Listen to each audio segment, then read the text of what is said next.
can't argue with you, but I know there are many who would. There is a strain within Israel itself, within the state of Israel, started, I think, by Rabbi Kook, perpetuated by a number of names in modern Judaism, who say, no, it's perfectly compatible with the writings of the Torah that we have a state of Israel. And in fact, it not only makes political sense, it makes religious sense too.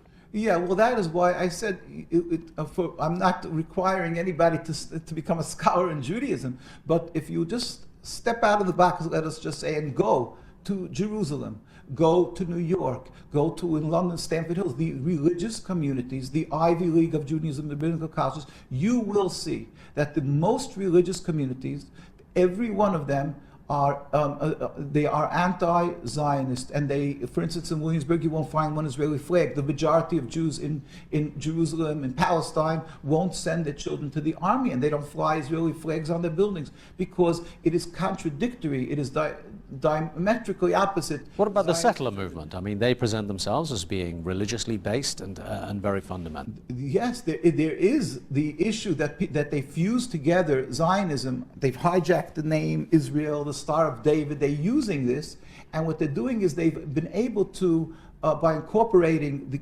Jewish feelings, for instance, they call themselves the beginning of God's redemption. They do agree that we were sent into exile by God. The ones who aren't non-believers, which many of them are, but the ones who do believe, they say, yes, God sent us into exile, but we are the beginning of God's redemption. And they've been able to ensnare the youth, mostly these are all from, almost entirely from non-religious homes or marginally religious. They are not the mass, the general populace of Jewish religious people. These you will find and call it the silent majority, all the communities that are opposed to these settlers. These settlers are definitely a minority that are always in your face. You will see them because they're up front. They're agitating, they're creating this terrible situation, but they don't represent Judaism. But being that they created in Palestine, their homeland, so now they're breaching every concept of thou shalt not kill, thou shalt not steal, and it's being done, creating rivers of blood because of hate around the world. Now, you used the phrase a moment ago, taking land from the Palestinians, which again is a problematic one for a lot of Western-educated Jews and non-Jews alike.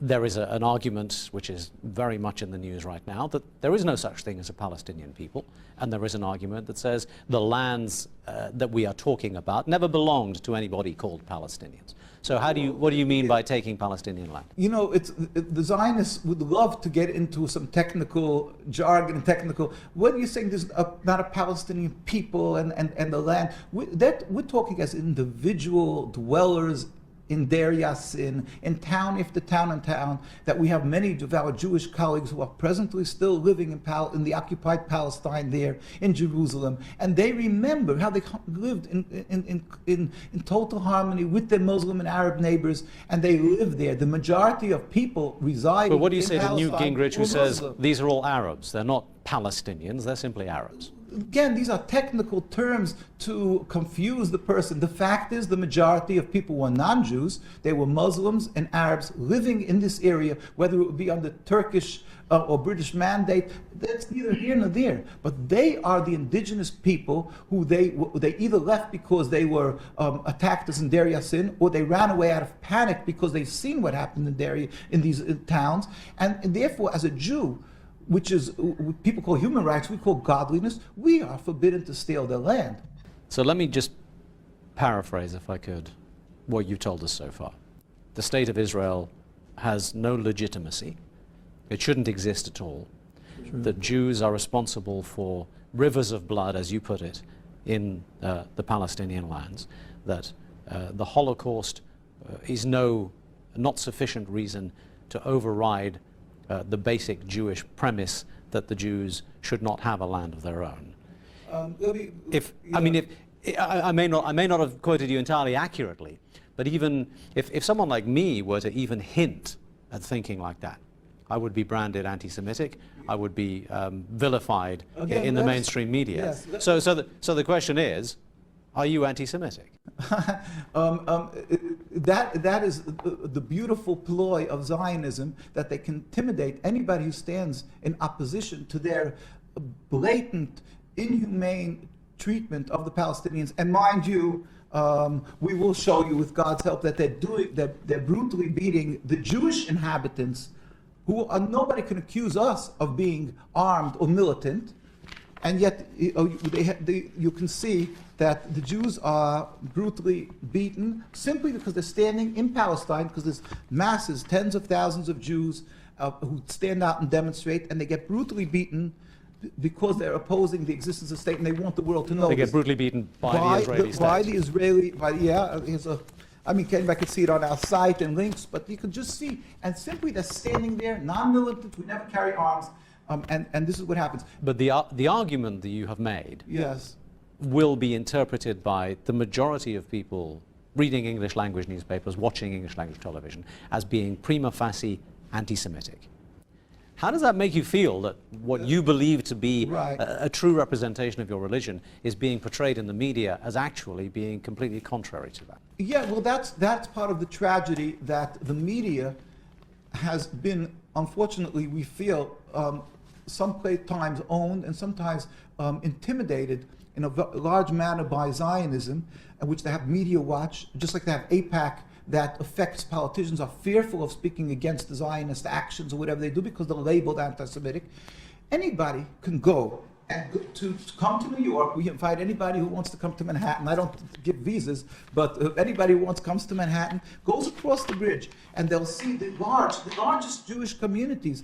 And here, this is in Washington, D.C., when President Obama, when Netanyahu came to visit President Obama, you'll see tens of thousands of Jews go out, demonstrate against the existence of the state of Israel and their actions, what they're doing. And nobody reports. Washington Post, New York Times, has never reported. It's unbelievable. And when the Zionists make a little demonstration of 50 people, they're there. This is never seen. Okay. So, sorry to keep interrupting. We're sort of running out of time a little bit. I want that you're saying that we're anti-Semitic. All the charitable organizations, all the Jewish growth and that flourishes is from these communities. And we, so not only we're not anti-Semitic, we are concerned about all the Jews. Are you for them. Are you a self-hating Jew then? Because we are concerned for the life and spiritual and physical of the Jewish people. We're saying they're causing bloodshed. Remove this impediment to peace, and we can live together, Muslims and Jews and Christians together in peace. We pray for the speedy and peaceful dismantlement of the state. One of the other observations that I would make, everything that you have said, in many ways, reflects, quite funnily enough, the views of President Ahmadinejad of Iran, whom you have just visited.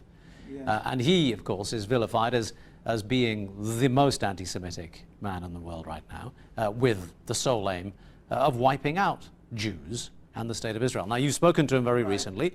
Is that a fair characterization? I'm not his lawyer. I'm not going to go into his heart, but the fact is, even Zionist papers admitted to the fact that he gives charity to the Jewish communities, and he says one thing: he has a problem with the oppression of the Palestinian people and the words "wipe out." He constantly says that Iran doesn't have a history, and he's not talking about harming anybody. He says that God will not allow this crime to happen. We concur with him that God.